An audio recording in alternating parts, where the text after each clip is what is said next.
Assalamualaikum warahmatullahi wabarakatuh.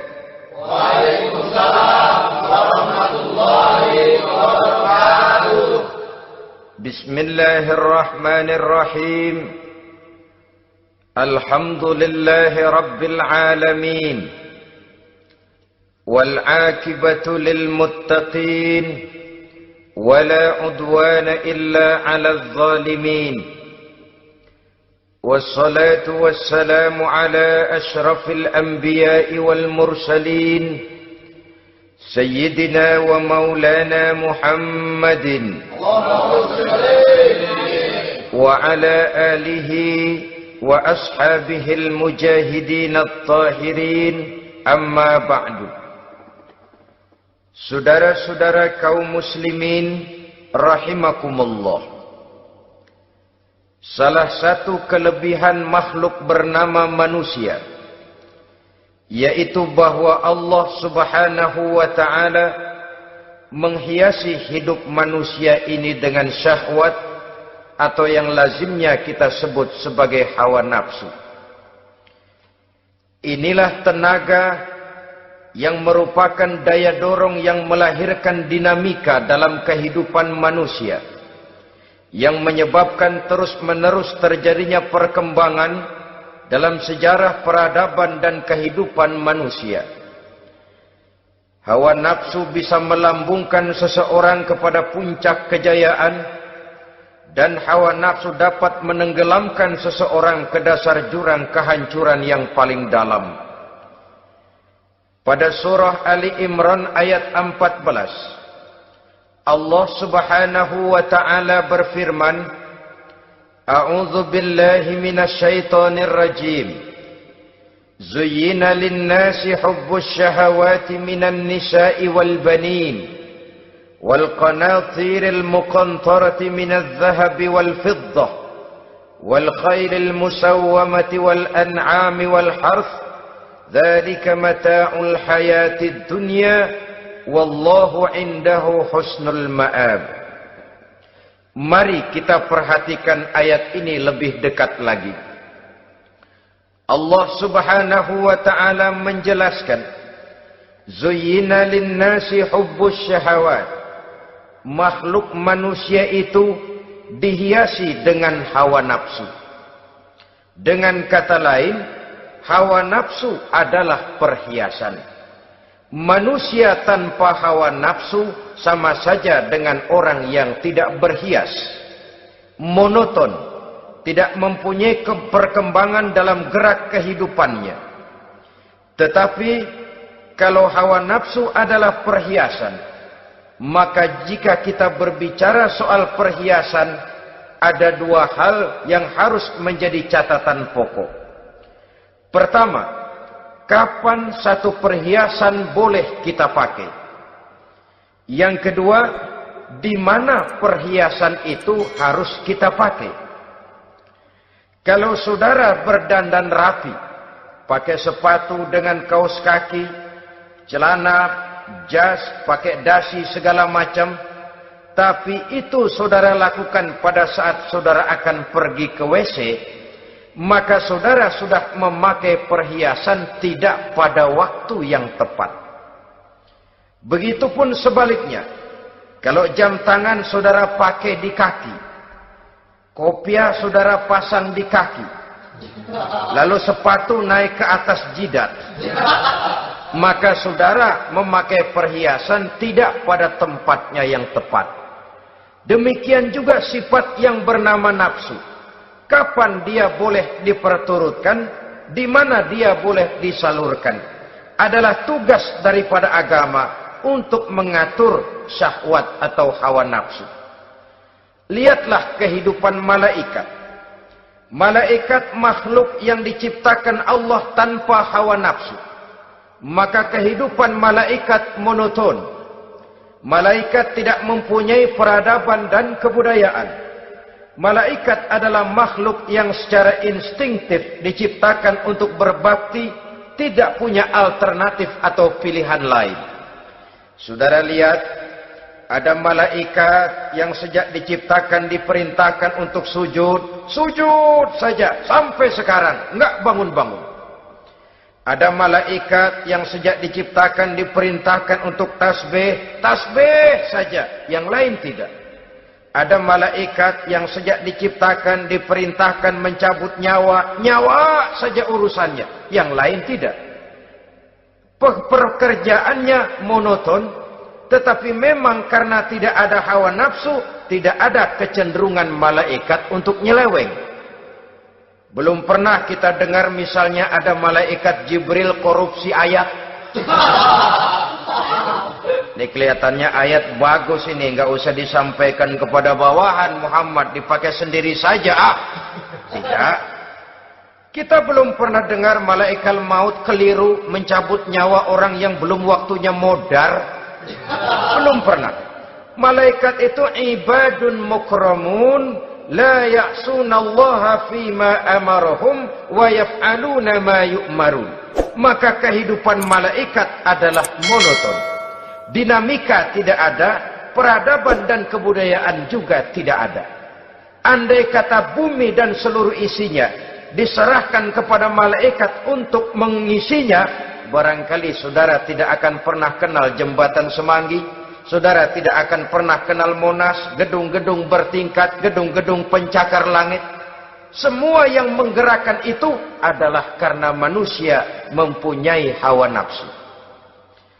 Nah, kemudian pada kalimat berikutnya Allah memberikan rincian. Apa nafsu kepada apa yang paling menonjol dalam kehidupan manusia itu? Pertama, minan nisa, hawa nafsu kepada perempuan. Ini tentu yang ditujukan laki-laki. Dimanapun saja makhluk bernama laki-laki, kalau dia normal, tidak impoten, mesti suka kepada perempuan. Itu wajar, bin pantas alias normal. Tetapi tadi saya katakan di awal, nafsu kepada perempuan adalah perhiasan. Kapan makainya, di mana makainya, itulah tugas agama memberikan tuntunan dan aturan. Saudara-saudara kaum muslimin rahimakumullah, nafsu kepada wanita dapat mengantarkan seseorang kepada puncak kejayaan, tapi nafsu kepada wanita bisa menenggelamkan seseorang ke jurang kehancuran. Bergantung kepada latar belakang apa yang mendorong timbulnya syahwat tadi. Dengan kata lain, motivasi syahwat tadi digerakkan oleh iman dan ketakwaan, atau semata-mata karena memang syahwat yang merupakan kendaraan iblis. Penyelewengan pertama yang terjadi dalam sejarah kehidupan manusia adalah penyelewengan yang dilakukan oleh Nabi Adam alaihi salam pada saat ia memetik buah huldi. Kenapa itu dilakukan oleh Nabi Adam? Karena terdorong oleh rasa sayang dan cinta kepada istrinya Hawa. Sebenarnya Hawa lah yang merajuk, Siti Hawa lah yang membujuk. Dan Nabi Adam oleh karena syahwatnya kepada istrinya memperturutkan bujukan Siti Hawa itu. Peristiwa Nabi Adam ribuan tahun yang lalu akan terus relevan sampai ke zaman kita sekarang ini. Berapa banyak orang-orang yang karena terlalu ingin menyenangkan istrinya, lalu tidak segan-segan melakukan perbuatan yang menyimpang, baik itu merugikan orang lain, merugikan masyarakat, bahkan merugikan bangsa dan negaranya. Seorang pedagang tidak akan segan-segan menipu. Sebaliknya pun begitu. Tidak jarang wanita di dalam kelemahannya bisa menenggelamkan dunia. Seorang suami yang jujur, polos, lugu, sederhana bisa jadi koruptor ulung karena didorong-dorong oleh istrinya. Istrinya barangkali bisa saja dibakar-bakar oleh tetangganya. Suaminya jujur, sederhana, kepala bagian, tempatnya basah, tapi melarat. Istri rupanya tidak sabar melihat gaya hidup yang makin konsumtif, persaingan yang makin tajam. Suaminya dikipas-kipasin. Kata istrinya, bang, tetangga sebelah kita lakinya pegawai kecil, bang, tapi gelangnya kayak pelek beca. Abang ini kepala bagian tidak bisa membelikan saya macam itu, percuma lah. Kata suaminya, ya bagaimana bu, gaji saya cuma segitu-gitunya. Ya namanya kepala bagian, apaan, kayak sabet dulu. Kalau sudah berpikir ke arah ini, artinya sudah ngipasi suaminya untuk melakukan tindakan yang tidak wajar. Saudara-saudara kaum muslimin rahimakumullah, sejak zaman klasik sampai kepada zaman kita sekarang ini, kita melihat kecenderungan syahwat kepada wanita ini. Julius Caesar yang katanya gagah perkasa, ternyata tunduk di bawah kaki Cleopatra. Napoleon Bonaparte, the Lion of Europe, singa daratan Eropa, luas kekuasaannya, gagah perkasa tentaranya, kepada siapa dia tunduk? Ke bawah kakinya Margaret Josephine. Demikianlah di zaman kita sekarang, kita melihat di Jepang, betapa Perdana Menteri Uno didesak mengundurkan diri dari jabatan Perdana Menterinya oleh karena terlibat skandal dengan geisha. Kita juga melihat di Amerika, betapa Senator Gary Hart dari Partai Demokrat yang masih muda, jenius, diharapkan masa depan Amerika lahir dari tangannya, terpaksa mengundurkan diri dari calon presiden oleh karena terlibat skandal dengan Donna Rice. Kita juga menyaksikan betapa parlemen dan kabinet di Inggris sempat geger oleh karena skandal Pamela Bordes, pelacur kelas kakap yang melanglang buana mencari sasaran-sasaran kakap. Ini adalah kisah kejatuhan yang diakibatkan oleh hubbus syahawat minan nisa. Oleh karenanya benar jika Nabi kita menyatakan an-nisa'u imadul bilad, wanita adalah tiang negara. Jikalau baik wanita, baik negara. Jikalau rusak wanita, hancur negara. Kalau syahwat kepada wanita cuma semata-mata karena syahwat, maka seorang laki-laki akan memandang wanita cuma sekedar alat pemuas hawa nafsu. Nilainya rendah. Sedangkan agama kita mengajarkan ma akraman nisaa illa karimun wa ma ahanan nisaa illa laimun, kata Nabi. Tidak akan menghormati kaum wanita kecuali orang-orang yang terhormat, dan tidak akan merendahkan derajat kaum wanita kecuali memang orang-orang yang rendah moralnya. Dengan kata lain, apabila syahwat minan nisa ini dilandasi dengan semangat iman dan ketakwaan, maka kehidupan Rasulullah sallallahu alaihi wasallam sungguh menjadi figur dan contoh dalam kehidupan kita. Perkawinannya bukan karena wajah yang cantik semata-mata, tapi lebih merupakan nilai ibadah kepada Allah Subhanahu wa taala. Dengan demikian, kecenderungan kepada hubbus syahawat minan nisa dikontrol oleh nilai iman. Barometernya, tolok ukurnya adalah iman. Di zaman sekarang banyak kasus kawin campur yang pada akhirnya akan membingungkan kita sendiri. Padahal Al-Quran secara jelas dan tegas memberikan bimbingan. Orang itu kalau sudah, kata Imam Syafi'i, wa ainur ridha an kulli aibin kalilatun kama anna aina suhti tubdil masawiya. Mata kalau dibalut cinta dia buta terhadap nista, tapi mata kalau dibalut benci hanya melihat yang keji-keji saja. Biasanya cinta kepada wanita memang bisa menimbulkan dorongan yang positif, tapi juga bisa membuat seseorang buta sama sekali. Dorongan yang positif paling kurang dari segi penampilan. Coba lihat lelaki kalau lagi demen perempuan, lenjeh banget kan? Sisiran rambutnya rapi, teriskaan bajunya lancip, sepatunya mengkilat, kantong celananya tebel, perkara anduk isinya bukan soal. Yang penting kan gaya. Lalu dinamis, kreativitasnya ada saja timbul. Tapi pada sisi lain, jikalau orang sudah kehilangan pertimbangan, juga kadang-kadang tidak segan-segan mengorbankan akidah, mengorbankan nilai-nilai iman. Padahal ini taruhan utama, sampai Quran dengan tegas memberikan peringatan. Wala ammatun mu'minatun khairun min musyrikatin walau a'jabatkum.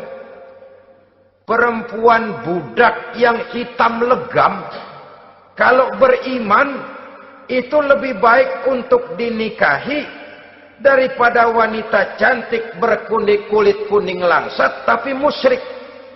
Lebih baik budak yang hitam legam beriman daripada wanita cantik berkulit kuning langsat berhati bangsat. Tapi kita kadang kehilangan pertimbangan. Karena agama, karena cinta agama digadaikan. Karena cinta akidah terjual. Karena cinta keyakinan jadi korban. Ini semua penyakit yang datang dari hubbus syahawat minan nisa. Kecenderungan mengumbar nafsu kepada perempuan. Ini memang perhiasan. Tapi bisa juga jadi bumerang dalam kehidupan manusia. Berapa banyak penyelewengan terjadi karena pengaruh wanita. Yang tidak bisa jadi bisa. Ini pengaruh di dalam kehidupan memang sedemikian besarnya.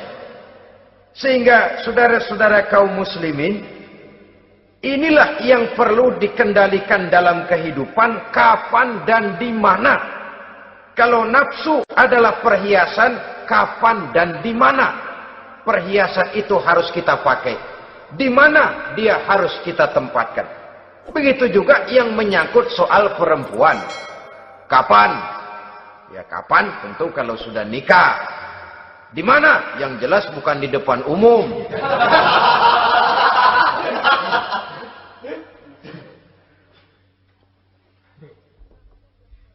Ini nafsu yang pertama, minan nisa. Yang kedua, wal banin. Dihiasi juga manusia dengan kecintaan kepada banin. Makna banin di sini al-aulad, anak-anak laki. Kenapa disebut banin, anak-anak laki? Karena pertama, sering anak laki itu lebih jadi kebanggaan buat orang tuanya ketimbang anak perempuan. Sebabnya apa? Pertama, faktor nasab. Silsilah lebih kuat kepada laki-laki ketimbang perempuan. Yang kedua, faktor cita-cita. Orang tua kalau punya anak laki-laki, cita-citanya panjang. Nak, kau nanti jadi dokter ya.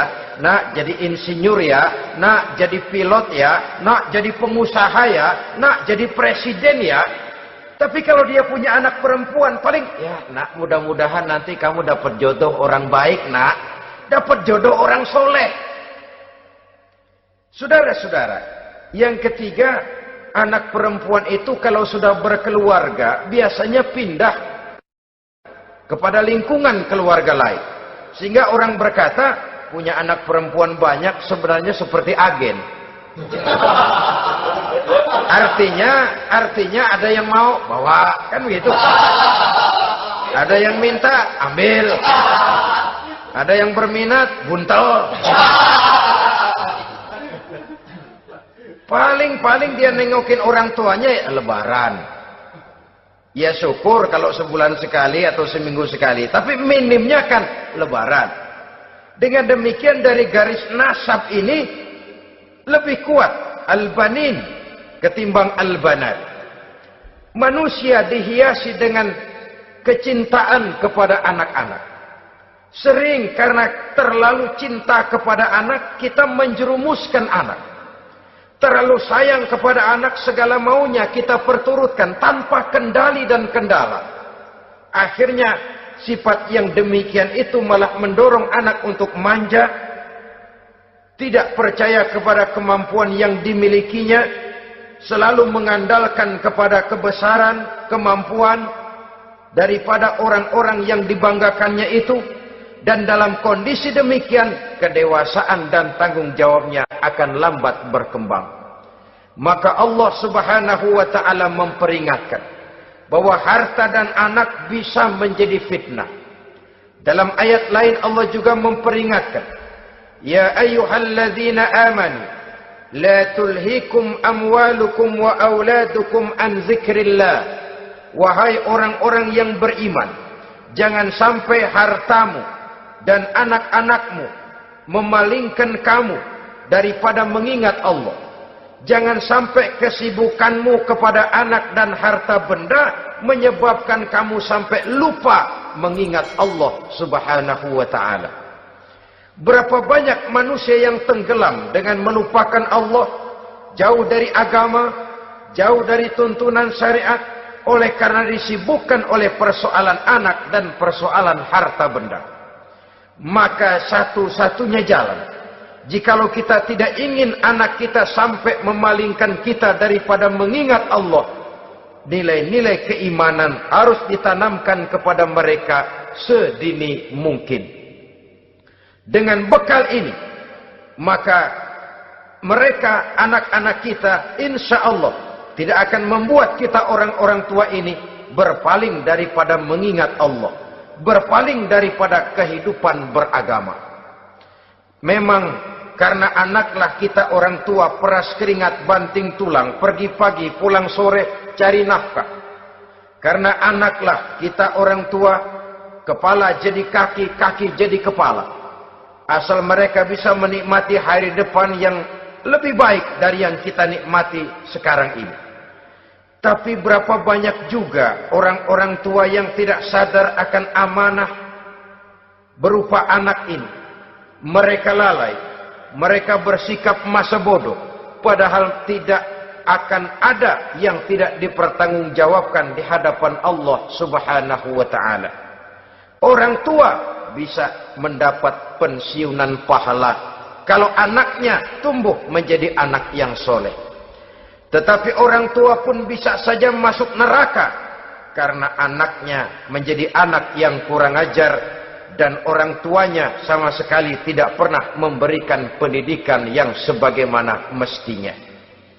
Saudara-saudara kaum muslimin rahimakumullah, kita tentu berharap memperoleh pensiunan pahala dan bukan mendapat tambahan dosa dari kekurang ajaran anak-anak kita akibat kita sebagai orang tuanya tidak pernah mau mendidik mereka.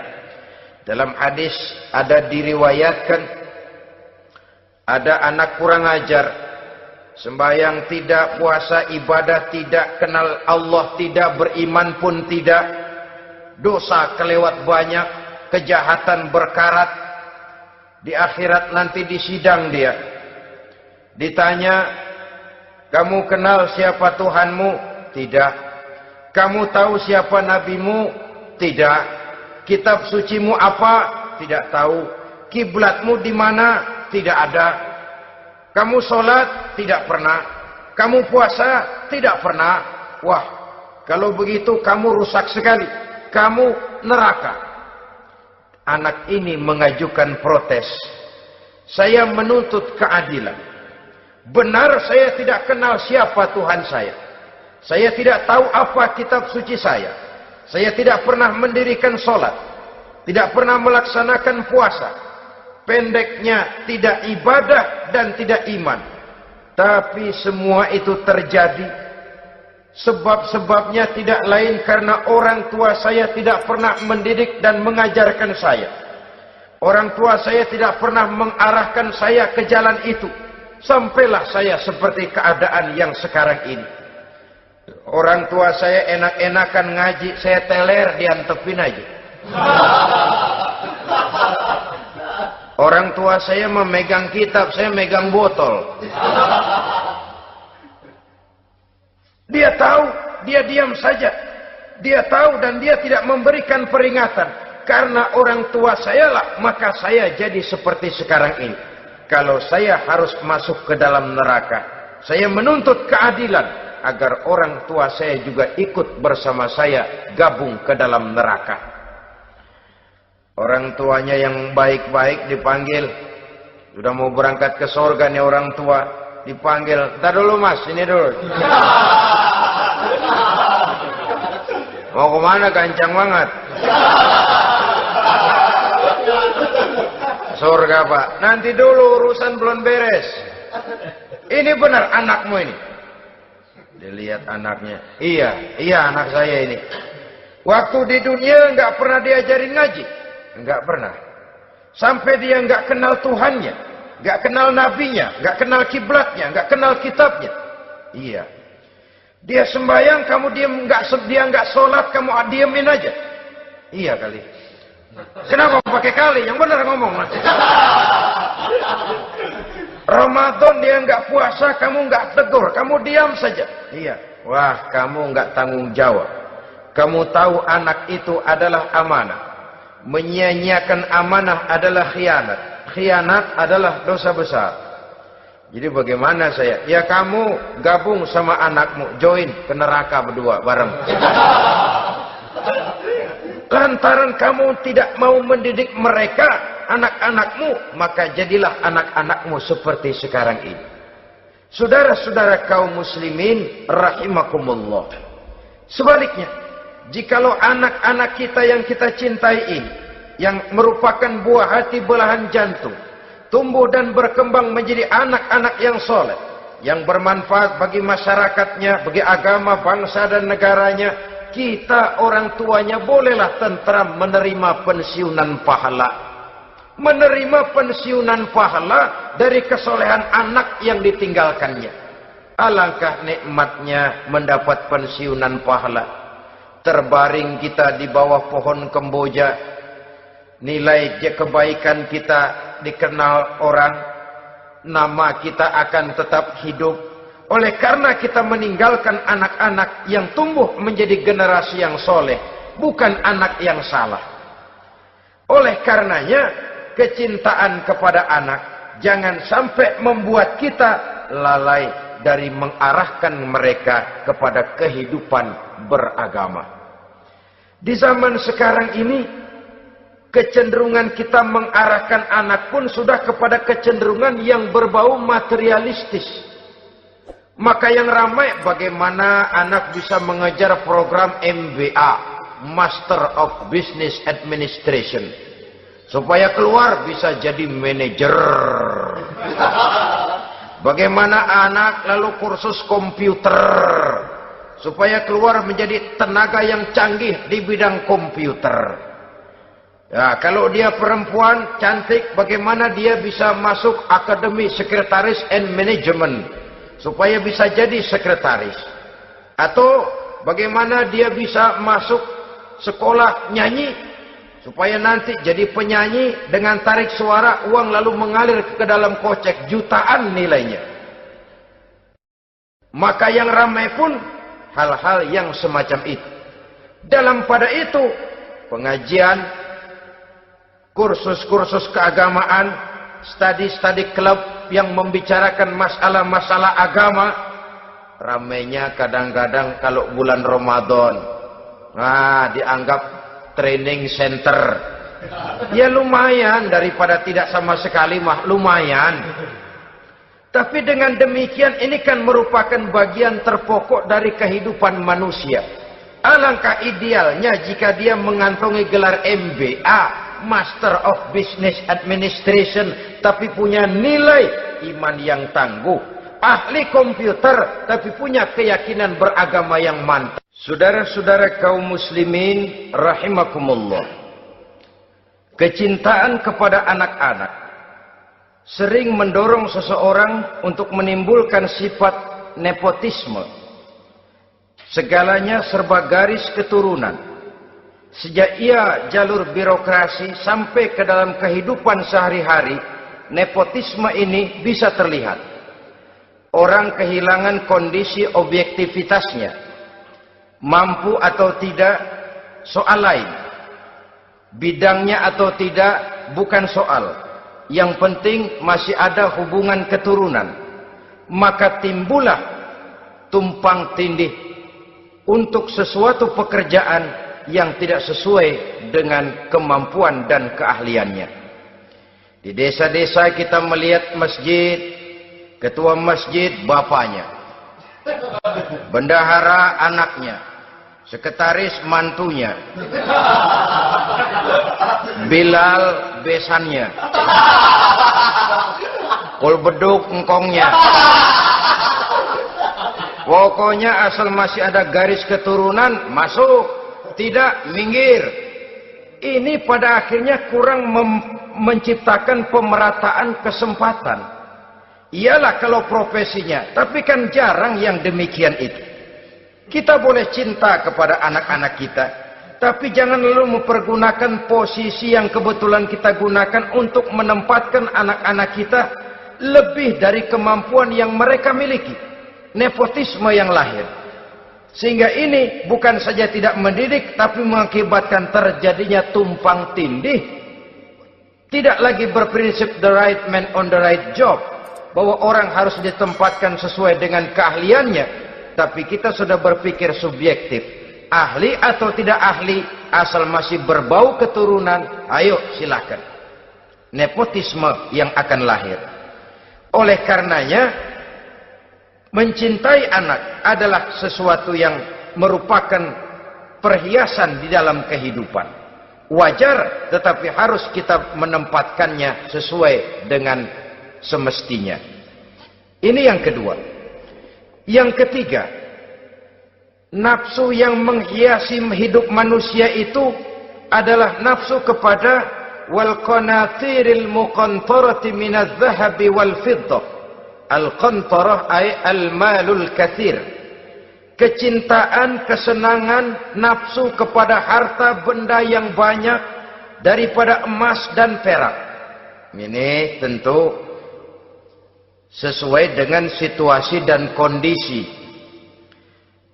Kecintaan untuk mengumpulkan harta benda yang sebanyak-banyaknya. Baik itu berupa emas, baik itu berupa perak. Ini cuma penyebutan beberapa jenis dari kecenderungan manusia kepada harta benda.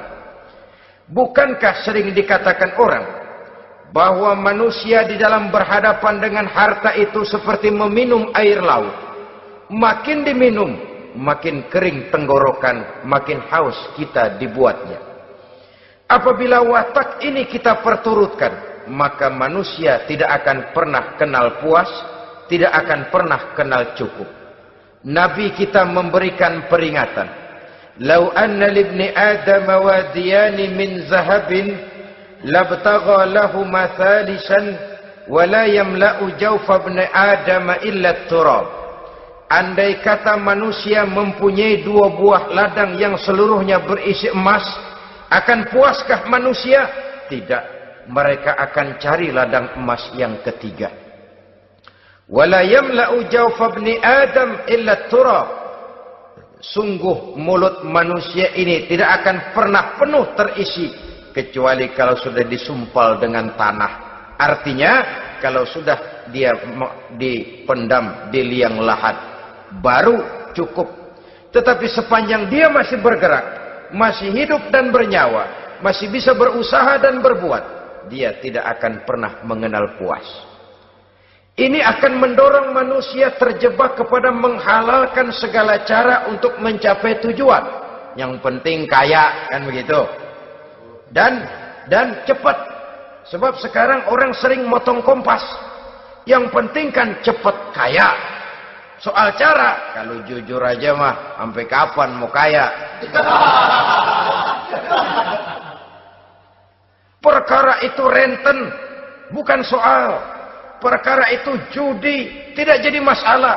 Perkara itu korupsi, menyangkut hak orang banyak, bukan soal. Yang penting cepat kaya. Dan anehnya lagi, tidak malu menumpuk kekayaan dengan cara yang tidak wajar. Ya kan orang hidup bermasyarakat tuh bisa dianalisa tuh. Emang usahanya apa sih? Gajinya sebulan berapa sih? Kok bisa gitu-gitu bener sih? Dari mana sih? Secara langsung orang tidak berani bertanya, tapi dari mulut ke mulut akhirnya tersebar jadi rahasia umum. Si Ano kan punya ano, dia ano, anonya seano.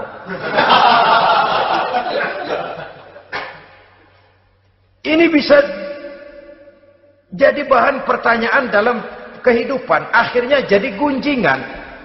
Orang sudah tidak terlalu peduli dari mana kekayaan itu diperoleh. Yang penting kaya. Dengan menghalalkan segala macam cara. Terjebaklah ke dalam cara-cara mafia. Terjebaklah ke dalam cara-cara yang tidak wajar, tidak bijaksana. Memperkuat klik, clean. Dengan menghantam yang lain.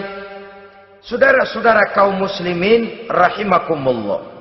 Bahwa manusia punya nafsu ingin kaya, itu boleh. Boleh. Agama memberikan tuntunan, memberikan aturan. Tidak hanya sekedar asal kaya, tidak hanya sekedar asal banyak harta.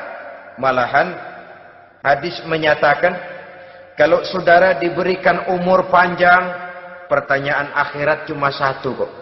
Umurmu kau habiskan di mana? Kalau saudara diberikan amanah berupa ilmu pengetahuan, pertanyaan akhirat juga cuma satu kok. Ilmumu kau amalkan untuk apa? Tapi kalau kita diberikan amanah berupa harta benda, pertanyaan akhirat itu dua. Min aina iktasabahu wa fima anfaqahu. Dari mana hartamu kau dapat, kemana hartamu kau belanjakan. Dari mananya ditanya, kemananya juga ditanya. Depan belakang ditanya.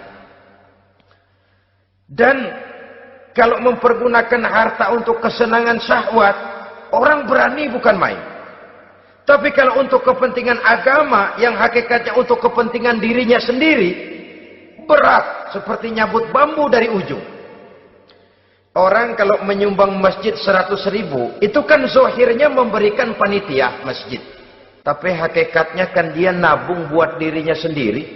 Seolah-olah dia cuma berkata, Pak, tolong saya titip 100.000, ini untuk kepentingan saya di akhirat nanti.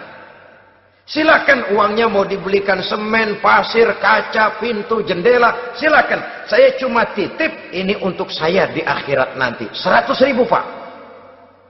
Zohirnya dia memberikan kepada panitia masjid, madrasah, pesantren, yatim piatu. Hakikatnya dia nabung buat dirinya sendiri di akhirat. Malah tabungan ini bukan SDSB namanya, SDBS. Sumbangan dana berhadiah surga. Itu SDBS namanya. Sekarang orang mengejar SDSB, lalu berat mengejar SDBS. Sumbangan dana yang berhadiah surga. Langsung dari Allah subhanahu wa ta'ala. Coba kalau dia main golf, sewa lapangan golf itu 400-500 ribu sebulan. Paling 4-5 kali main. Beli stick golfnya saja sampai jutaan. Datang panitia pembangunan masjid 100.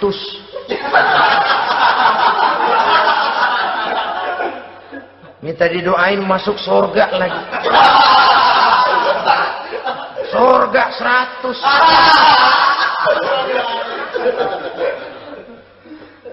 Saudara-saudara kaum muslimin rahimakumullah.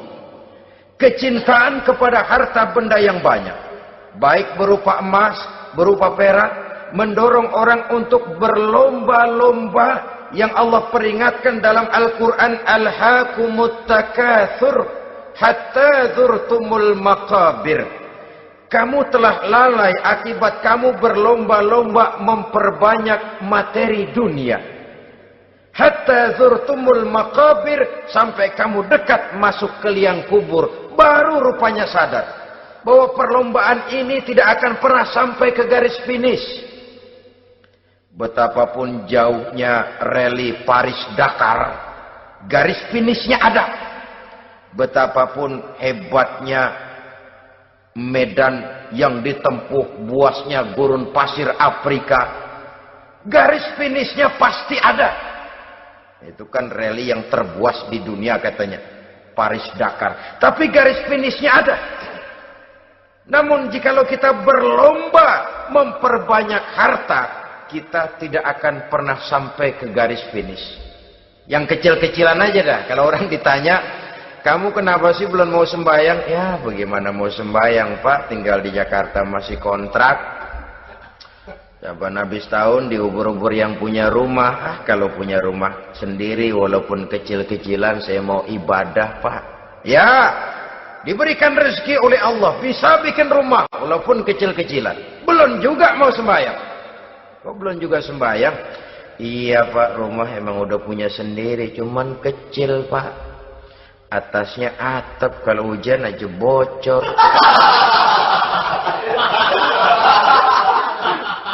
Kalau bisa bikin rumah yang permanen Pak, tenang, saya ibadah, sembahyang saya rajin. Iyalah, diberikan rezeki bisa bikin rumah permanen. Bagus rumahnya. Lain lagi. Iya, rumah sudah permanen, tembok, kubin, cuman isinya belum ada Pak, perabotannya. Duh. Kalau punya peralatan rumah tangga yang memadai, tenang, saya ibadah. Diberikan juga rezeki bisa beli perabotan rumah tangga yang lumayan. Di atas tehelnya sudah pakai karpet, mebelnya spaghetti, tempat tidurnya alga spring bed dan low pillow, ada kulkas, ada TV, di sebelah TV ada kunci mobil. Kuncinya mobilnya.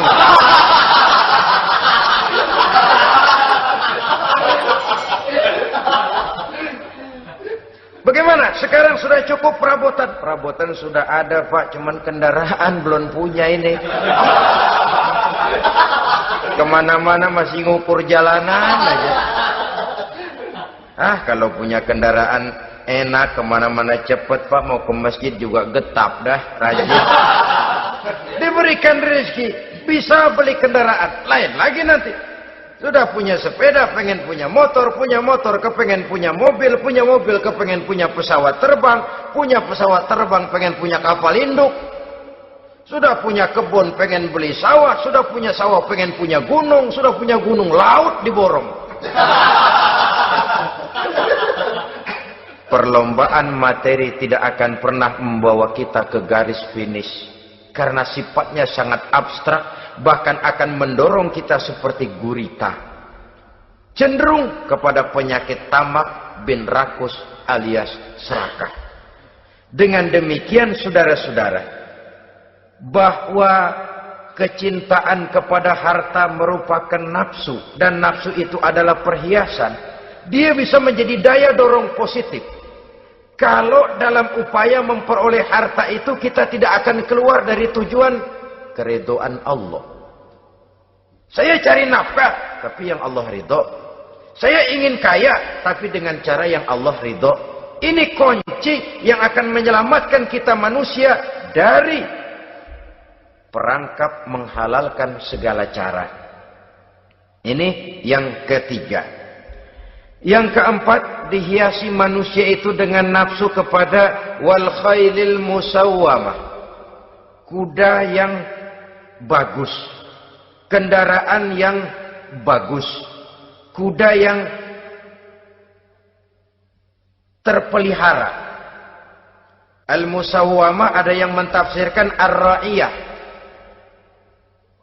Ar-ra'iyah itu yang digembalai. Binatang ternak, kuda yang digembalai atau kuda yang diikat. Artinya, kalau dulu kan yang namanya tuan-tuan tanah itu baru dibilang bejeger kalau kemana-mana naik kuda. Jet set zaman dulu itu udah kelompok jet set, itu kendaraan. Kalau sekarang baby benda, dulu mah kuda band.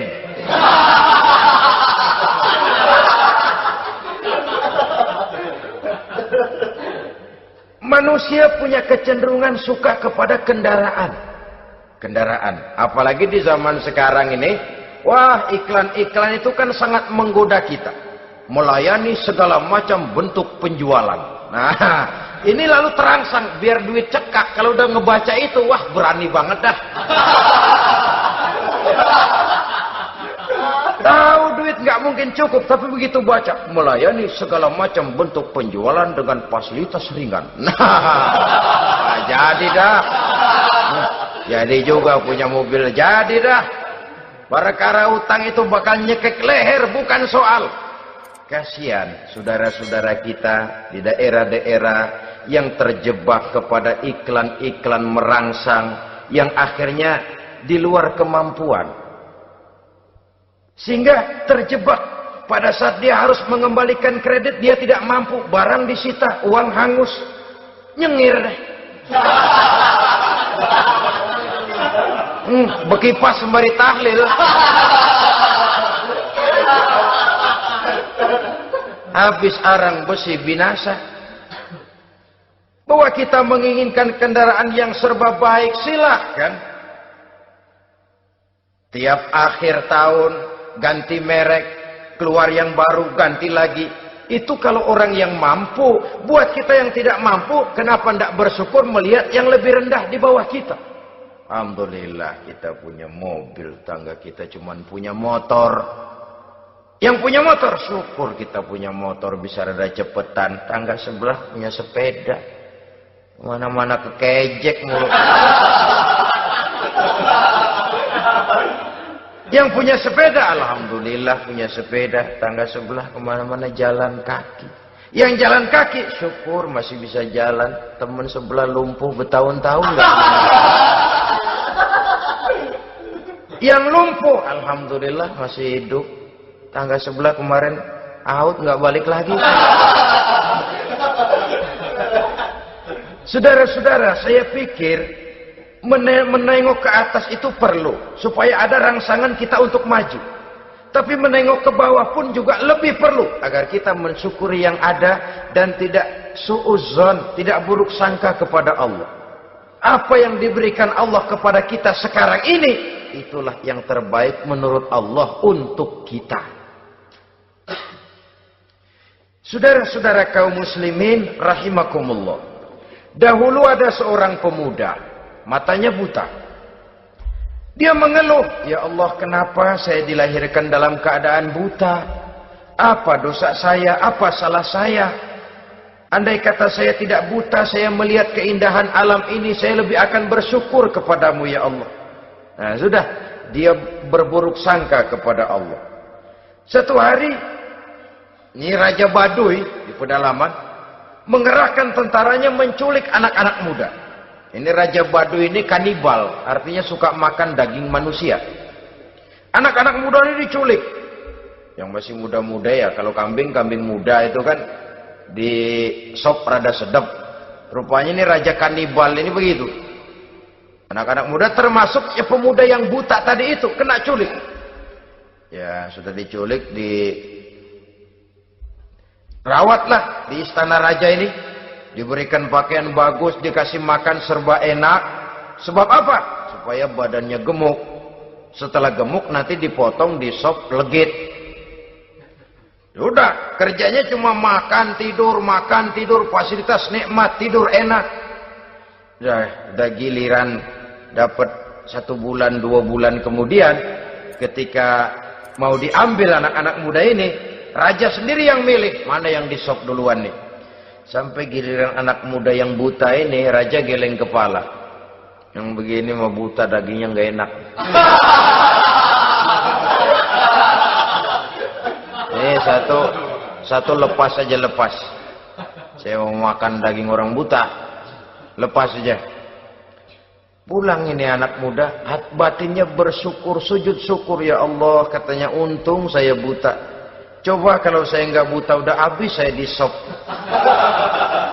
2 bulan yang lalu dia mengeluh, ya Allah, kenapa saya dilahirkan dalam keadaan buta? Sekarang dalam pulang ke rumah, perjalanan menuju ke rumah, dia berkata, alhamdulillah, andai kata saya tidak buta, habis badan saya disop oleh raja yang kanibal tadi. Saudara-saudara kaum muslimin rahimakumullah. Jadi dengan demikian pola hidup yang konsumtif sesungguhnya sangat tidak mendidik apabila dilatar belakangi oleh kemampuan yang tidak menunjang. Dengan demikian setidaknya mendidik orang untuk berkhayal. Anak-anak muda sama merek mobil ngerti banget dah, punya kagak? Ini BMW model terakhir nih. Nih, kemarin gue ngeliat di sana gue megang rame.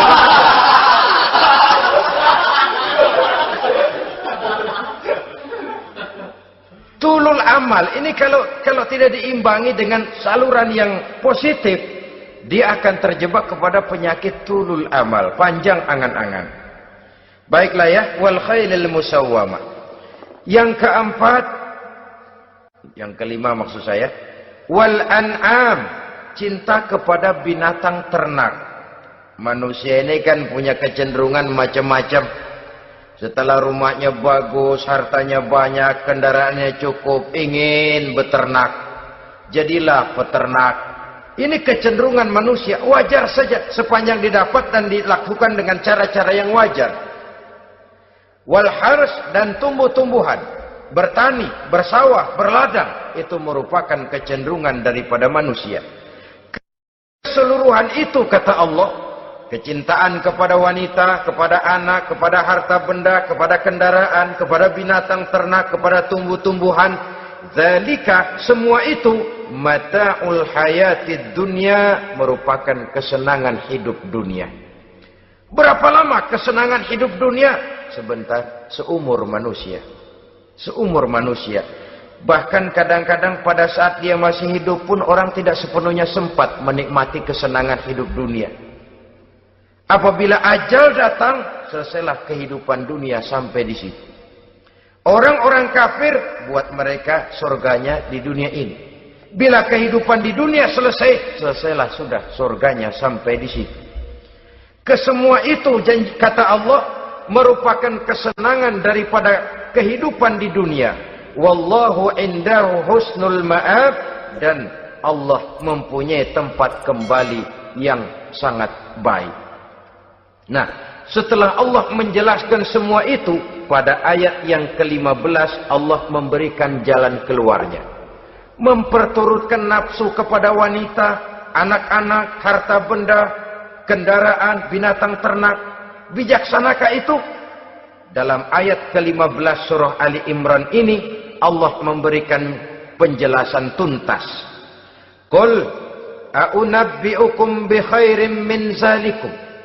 Katakan kepada mereka Muhammad, maukah kamu aku beri kabar yang lebih baik dari semua itu? Lebih baik daripada kesenanganmu kepada wanita, kepada anak-anak, kepada harta benda, kepada kendaraan dan sebagainya. Mau kamu aku beritahu yang lebih baik daripada semua itu? Jawaban tentu mau. Kalimatnya bukan ukhbirukum, a'unabbi'ukum. An-naba itu berita yang besar. Lain dengan al-khabar, itu berita biasa saja. An-naba, sehingga pembawa berita disebut nabi. Dari naba yanbi, pembawa berita yang benar. A'unabbi'ukum, maukah aku tunjukkan kepada satu berita yang benar-benar besar dan benar-benar lebih baik dari yang semua disebutkan tadi. Apa jalan keluarnya? Lillazina taqaw 'inda rabbihim jannatun tajri min tahtihal anhar. Bagi orang-orang yang bertakwa kepada Allah, mereka akan mendapatkan surga yang di bawahnya mengalir sungai. Khalidina fiha, mereka akan kekal di dalamnya. Wa azwajun mutahharah, dan mereka mendapat istri-istri yang suci. Wa ridwanum minallah, dan keridhaan daripada Allah Subhanahu wa taala. Kalau kamu hai orang-orang yang beriman, kalau kamu hai manusia menyangka bahwa nafsu kepada wanita, anak-anak, mengumpulkan harta benda, kendaraan yang menarik, binatang ternak dan tumbuh-tumbuhan itulah yang lebih baik untuk kesenangan dunia. Memang itu kesenangan dunia. Tapi nih, seolah-olah kata Allah, nih, saya kasih tahu kamu, aku beritahu yang lebih baik dari semua itu. Apa? Takwa kepada Allah. Kecintaan kepada wanita. Kalau takwa dasarnya, orang nggak amburadul, nggak semrawut. Enggak, pokoknya gue mau asal perempuan dan membuat terus. Tapi punya kaidah, punya norma. Demikian juga kepada anak-anaknya. Demikian juga kepada harta benda. Pokoknya asal harta, mau halal mau haram, tekuk terus dah. Semuanya dilandasi oleh taqau, lillazina taqau, oleh ketakwaan kepada Allah. Nah, ketakwaan ini akan menghasilkan apa? Inda rabbihim jannatun tajri min tahtihal anhar. Melahirkan, menghasilkan surga yang di bawahnya mengalir sungai-sungai. Saudara-saudara kaum muslimin rahimakumullah, jika kita menyangka bahwa wanita bisa memberikan kesenangan, iya, kesenangan dunia. Jika kita menyangka bahwa harta benda bisa memberikan kesenangan, iya, kesenangan dunia. Jika kita menyangka bahwa kendaraan bisa memberikan kesenangan, iya, kesenangan dunia. Tapi kita tidak cuma ingin itu, kita ingin itu semua juga bisa membawa kesenangan akhirat. Caranya landasi dengan takwa. Kesenangan kepada wanita didasari dengan takwa. Maka jangan jadikan wanita cuma sekedar alat pemuas hawa nafsu. Kesenangan kepada anak-anak dilandasi dengan takwa. Maka anak-anak diarahkan kepada jalan yang diridhoi Allah. Kesenangan kepada kendaraan dilandasi dengan takwa. Maka kendaraannya selalu mengarah berjalan menuju jalan takwa, diridhoi oleh Allah Subhanahu wa taala. Kalau tidak, tuh mobil asal lempengan Ancol gancang banget dah. Tapi giliran dihadapin ke masjid, mogok melulu mobil. Urusan ngaji ada aja halangannya tuh kendaraan. Tapi kalau untuk urusan maksiat, ngebut benar-benar. Dilandasi dengan ketakwaan. Sehingga dengan demikian tidak hanya sekedar surga di dunia ini, tapi lebih-lebih di surga di akhirat nanti. Khalidina fiha, kekal. Kalau dunia ini kan zillun zail, bayangan. Hari ini kita jaya, besok kita bangkrut. Siapa yang mau menghalangi? Hari ini kita melambung, besok kita nyungsep. Siapa yang bisa menarik? Tidak kekal, berubah, temporer, relatif. Di sana kebahagiaan yang dilandasi dengan takwa ini sudah surga, kekal di dalamnya, azwajun mutahharah. Mendapat istri-istri yang suci. Suci dalam arti belum pernah dijamah orang lain. Suci dalam arti tidak pernah terkena halangan seperti men misalnya. Baik menstruasi atau mencret itu tidak. Azwajun mutahharah. Konon makna mutahharah ini ya artinya juga bisa selalu gadis, bidadari itu. Selalu perawan. Tidak pernah janda, walaupun tiap hari dipakai, perawan terus. Dan yang lebih penting, waridwanum minallah, mendapat ridho dari Allah Subhanahu wa taala. Jadi hawa nafsu dengan motivasi takwa, itulah sesungguhnya yang dikehendaki oleh Ali Imran ayat 14 dan 15. Dengan demikian, manusia dengan ketakwaannya mengendalikan hawa nafsu dan bukan malah dikendalikan oleh hawa nafsunya. Sehingga dengan demikian seluruh fasilitas yang dimilikinya, baik itu berupa istri, anak, kendaraan, binatang ternak, harta benda, tanam-tanaman, seluruhnya semakin meningkatkan ketakwaannya kepada Allah Subhanahu wa taala. Mudah-mudahan kita bisa mencapai tingkat ini di mana kita hidup mampu dan sanggup mengendalikan nafsu, bukan malah dikendalikan oleh hawa nafsu. Terima kasih dan mohon maaf. Wassalamualaikum warahmatullahi wabarakatuh.